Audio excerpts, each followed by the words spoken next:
Olá, estudantes da segunda série, tudo bem? Espero que sim, eu sou a professora Ana Carolina, vamos para mais uma aula de biologia. E o tema de hoje é vírus. Um tema bastante comum, bastante atual, não é mesmo?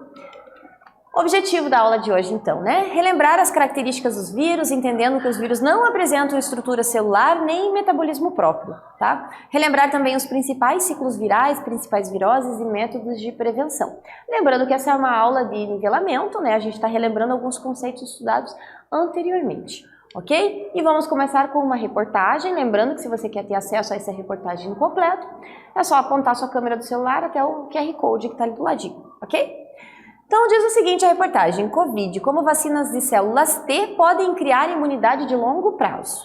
Os anticorpos contra a Covid não se mantêm tão bem, daí a necessidade do reforço. Esse conhecimento sugere que contra a Covid uma boa resposta de células T não é apenas necessária para ajudar as células B a produzir anticorpos, mas também deve criar células T assassinas que podem reconhecer amplamente os coronavírus, protegendo contra múltiplas variantes.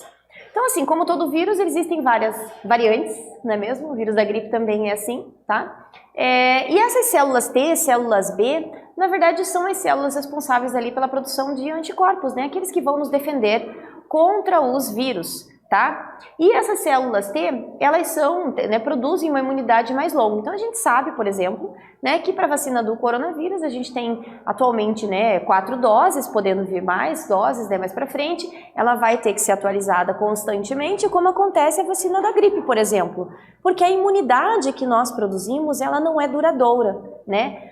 Porque o vírus pode sofrer mutação, né? Porque nosso próprio corpo, né, produz células que, a princípio, essa imunidade não dura por tanto tempo assim, tá? Então dura, por exemplo, o que a gente conhece atualmente alguns meses, né? Então a ideia de produzir uma vacina que incentive as células T na produção desses anticorpos, e, né, células T assassinas que vão matar esse vírus, aí vão produzir uma imunidade muito mais duradoura e quem sabe, né, mais para frente a gente consiga ter vacinas que vão precisar de uma atualização, mas que não seja tão recente, né, tão próxima uma da outra, ok?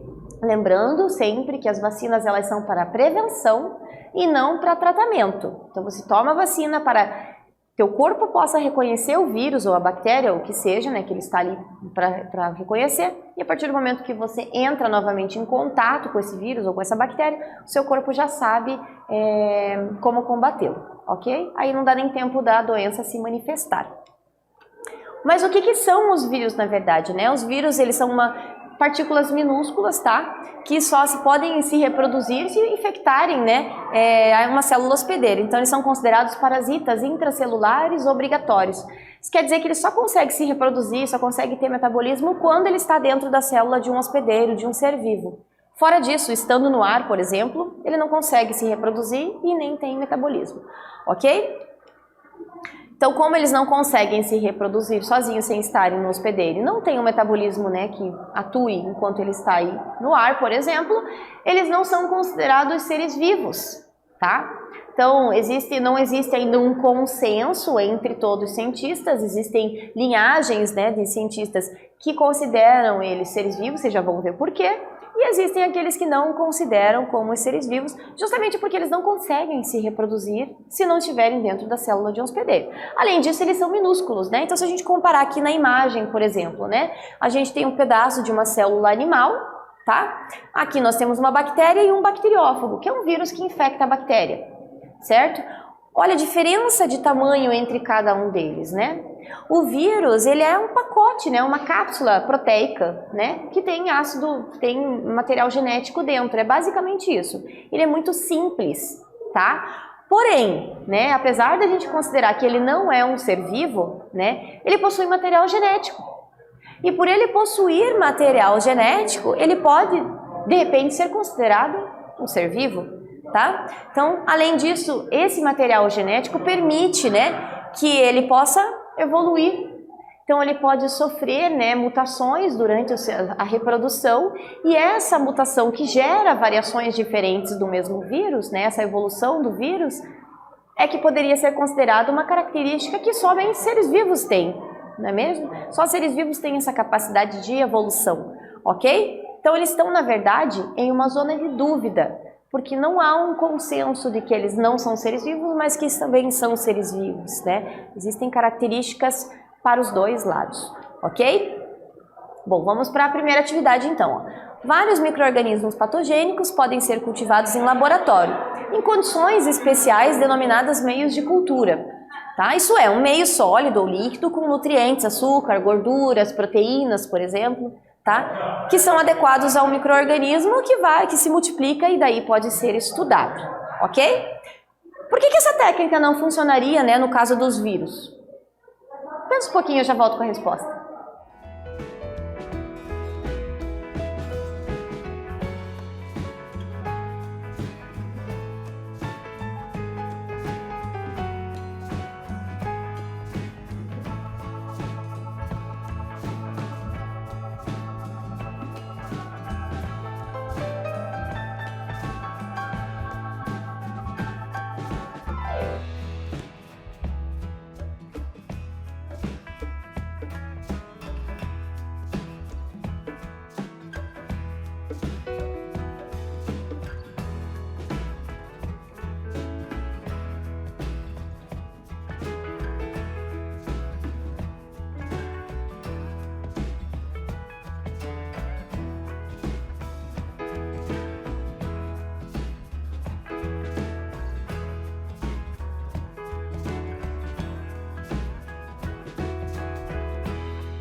E aí, conseguiu chegar numa conclusão? Por que esse tipo de experimento, por exemplo, né, esse tipo de cultura, ele não funcionaria no caso dos vírus, né? Se a gente pensar ali, micro-organismos patogênicos que são cultivados no meio de cultura, né, um meio sólido, líquido, que tem nutrientes, açúcar, gorduras e proteínas.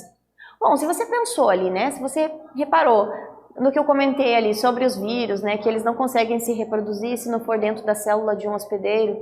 Dentro desse meio de cultura não tem uma célula viva que ele possa se reproduzir. Então, não seria possível, né, porque os vírus eles são parasitas intracelulares obrigatórios, certo? Eles só conseguem se reproduzir dentro de células vivas, né? A gente conseguiria, por exemplo, talvez um meio de cultura em que você cultiva células vivas, aí dentro dessas células vivas cultivar um vírus, aí sim é possível, tá? Mas um meio de cultura que tem ali gordura, proteína, açúcares, aí já não daria certo porque ele não conseguiria se reproduzir, né? Não teria metabolismo e tudo mais, ok?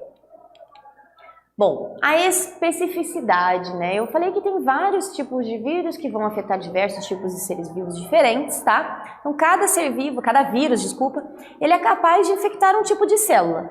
Então, para cada tipo de célula, para cada tipo de ser vivo, existe um vírus que vai afetá-lo, digamos assim, tá? É isso que a gente chama de especificidade. Então, a gente tem, por exemplo, aqui ó, o vírus do mosaico do tabaco, tá? Esse vírus aqui, ele vai afetar somente as plantas, né? Ele é um vírus que afeta a planta. Sim, existem vários vírus que afetam plantas, tá?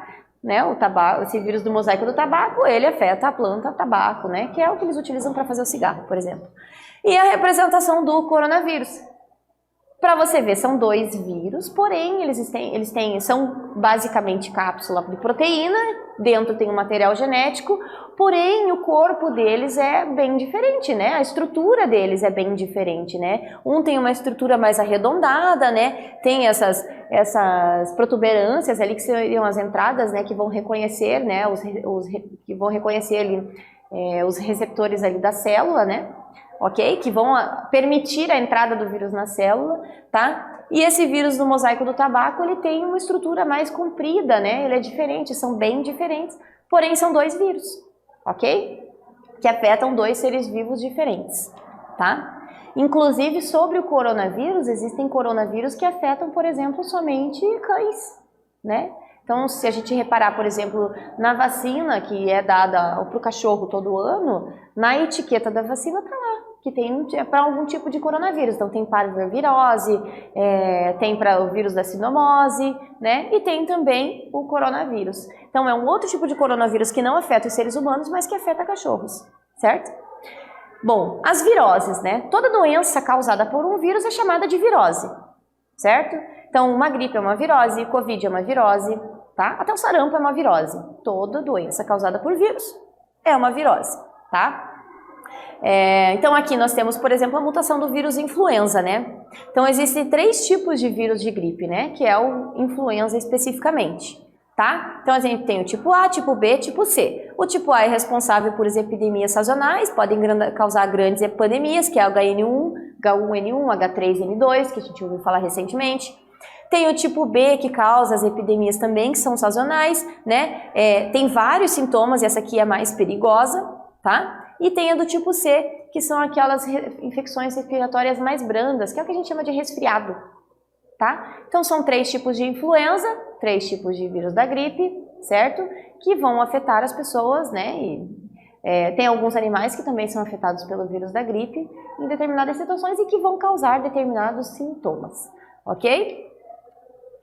Agora vamos falar sobre algumas viroses especificamente. Então a gente falou da gripe, agora a AIDS. A AIDS também é considerada uma virose, apesar de ser mais grave, tá? O nome é Síndrome da Imunodeficiência Adquirida, em português a sigla seria SIDA, tá? AIDS é a sigla em inglês. A transmissão, então, ela é causada por contato sexual, sem proteção, compartilhamento de seringas, transfusão de sangue com sangue contaminado, tá? De mãe para filho ou por instrumentos que furam ou cortam, né? Que não são esterilizados. No caso de mãe para filha, durante a gestação ou durante a amamentação. Então, uma mulher que tenha, né, que carregue o vírus da AIDS, que tenha, né, a AIDS, ela não pode amamentar, né? Porque o leite é uma secreção do corpo que pode conter o vírus. Ok? Então, esse aqui seria mais ou menos o esquema do vírus da AIDS, tá? E a prevenção, obviamente que, né, se é através de relações sexuais sem proteção, então a prevenção é a proteção, ok? Usar preservativo, tá? Utilização de seringas e agulhas descartáveis, uso de luvas para manipular feridas e líquidos corporais, ok? A Covid-19 também é uma virose, tá? Causada pelo SARS-CoV-2, que é um tipo de coronavírus. Sintomas aí, né, bem variado, febre, cansaço, tosse seca, que são parecidos, né, com sintomas gripais, tá? Congestão nasal, dor de cabeça, dor de garganta, algumas pessoas perdem olfato, paladar, né, tá? Prevenção, higienização das mãos, máscara e, claro, a vacinação é a melhor forma de prevenção. AIDS não tem vacina, porém coronavírus tem, ok? Agora, a vacina para quê, né? Por que a gente toma a vacina, tá? Então, a vacina ela tem como função mostrar para as nossas células as proteínas virais para que nosso sistema imune possa reconhecer esse invasor e combatê-lo, tá? Então, você está ensinando as suas células a produzirem anticorpos, a reconhecer esse invasor e a eliminá-lo, ok? Então, ela é uma forma de prevenção, não é tratamento, ok? É prevenção. tá? Então, o soro, por exemplo, né, diferente do soro, a vacina está gerando uma imunização ativa, ela age na prevenção das doenças. Já o soro não, né? O soro você toma, por exemplo, quando leva uma picada de cobra, não é? Então, você já levou a picada de cobra, você já está ali com aquela toxina no seu corpo. Então, o soro, ele já é um preparado com anticorpos, né, próprios para combater aquela toxina. Então, o médico injeta o soro no seu corpo, ele vai combater. Não é uma imunização, é uma imunização passiva, né? Porque você não está produzindo anticorpos, eles já vêm prontos. E não é algo duradouro. Então, uma vez que você toma soro, se você levar uma picada da mesma cobra, tem que tomar soro novamente. Ok? Já a vacina, você está produzindo uma imunização ativa, você está produzindo anticorpos. Ok? Os tipos de vacina, né? Existem vários tipos de vacina que a gente conhece hoje, né? Atualmente, mais especificamente, tá? O mais conhecido, mais comum das vacinas mais antigas, mas que também são utilizadas hoje em dia, porque é uma tecnologia simples, barata e eficaz, que é a do vírus inativado. Então, você pega o vírus inativado ou morto, né? Tá? Uma parte do vírus, por exemplo, e eles são cultivados, expostos a calor ou produtos químicos justamente para ficar inativado e é injetado junto com outras substâncias, né, no corpo, que essas substâncias vão fazer com que ele dure mais tempo ali, né? E a partir daí o seu corpo reconhece e consegue combatê-lo caso você entre em contato novamente, certo? Outro tipo de vacina, né? Esses exemplos aqui que eu peguei foi justamente das vacinas contra a Covid, tá? Mas esses tipos de vacinas diferentes de produção de vacinas são usados para diversos tipos de doenças, tá? A vacina do RNA é um outro tipo de vacina, eles utilizam ali, né, o RNA mensageiro da proteína spike, tá? Então eles identificaram ali o código genético viral, tá? Pegaram ali na fabricação, né, as instruções da proteína spike, é como se fosse um livro de receitas que tem ali dentro do vírus, tá? O RNA mensageiro é esse livro de receitas, tá? E eles, em laboratório, né, criam uma sequência desse RNA mensageiro e assim eles conseguem produzir a vacina. Então é só o RNA, só uma parte do material genético ali que é copiado, tá? E que eles fazem a vacina do RNA. Ok? Essa tecnologia já vem sendo utilizada em vários tipos de vacina, né? A que a gente conhece agora no momento mais atual é a da Covid, ok? O vetor viral, aí é utilizado um vírus diferente apenas para carregar esse gene, tá? Então você está pegando ali o material genético, tá? Então você tem um vírus diferente, você retira, né? Por exemplo aqui, né? Está usando um vetor viral capaz de replicar, por exemplo, como o vírus do sarampo enfraquecido, você pega ali, né, o material genético, insere dentro desse vetor viral e assim você consegue produzir a vacina e injeta no ser humano ali, para que o corpo ele reconheça, né, ele vai conseguir através desse vírus reconhecer aquele material genético e assim, se entrar em contato com o vírus, ele vai reconhecer através do material genético e assim vai conseguir combatê-lo, ok? Outro tipo de vacina é de subunidade proteica, né? Então pega só uma partezinha, tá? Nesse tipo de vacina são utilizadas partículas pseudovirais, né? Que são as VLPs. São moléculas que se assemelham a vírus, mas não são infecciosas, porém não contêm material genético viral. Então ela é parecida, né, com o vetor viral. A diferença é que você não está pegando um vírus inativado para carregar outro material genético. Você está usando uma subunidade, né, de um vírus, como se fosse uma cápsula sintética, né, que está carregando esse material genético e assim está sendo feita a vacina para injetar na pessoa e assim a gente ter a resposta imune. Resposta imune é o quanto o seu corpo consegue produzir de anticorpos contra determinada doença, ok? E vamos para a atividade 2. Que fato explica tanto a dificuldade de conseguir produzir uma vacina contra o HIV, como a necessidade de se repetir a vacinação contra a gripe todos os anos? Pensa um pouquinho nas formas de fabricação de vacinas, sobre o vírus especificamente do HIV, e eu já volto com a resposta.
E aí, conseguiu pensar por que será que não existe ainda uma vacina contra o HIV? Se a gente pensar, por exemplo, também a dengue, né? Não tem uma vacina contra a dengue ainda, não é mesmo?